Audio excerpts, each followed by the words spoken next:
All right, this is part two. I'm Chocolate Amun Ra, the morning special. And I mean the morning special.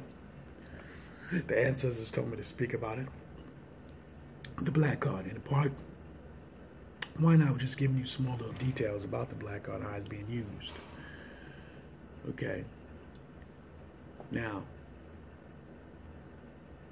black people happen to use the black card on each other to make a point, to make you feel guilty. Now, when a person's using a black card, if they're not upfront when they're talking to you, they'll use a signal, a hand gesture, or something like that, or something like this. You know, it changes every few months, to be honest with you. Sometimes it's a word. It could be, a noun or a verb. You got to keep up with these things. It's just crazy, but it's real. But black people use the black cards on each other to make each other feel guilty. Some people, you can be talking to a different culture. You understand? Now, I'm talking to a different culture because I choose to do so. That doesn't mean I'm less black. Let's get this straight.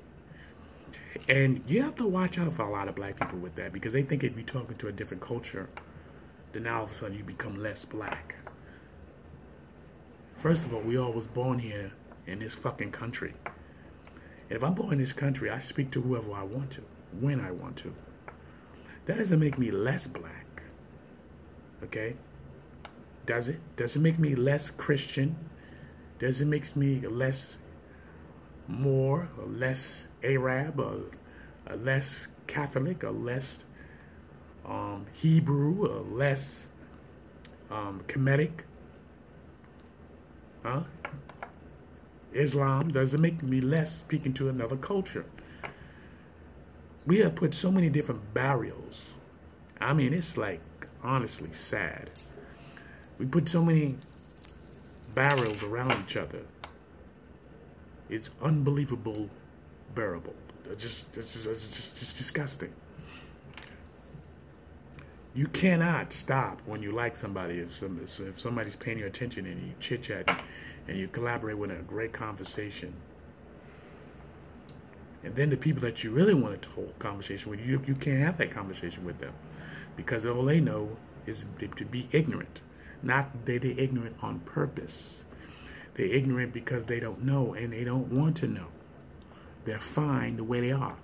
So you're trying to find somebody who you can collaborate with, who you can, hold a nice discussion and without no problems, without to be insulted. You understand?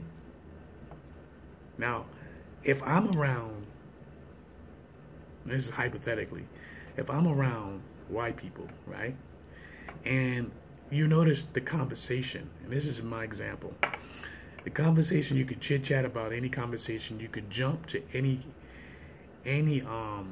illustrations of the conversations that you're talking about. You can go any topic that you can fly with without pitching an argument, without insulting each other, without saying, oh, it's my turn, wait a minute, and all this bullshit.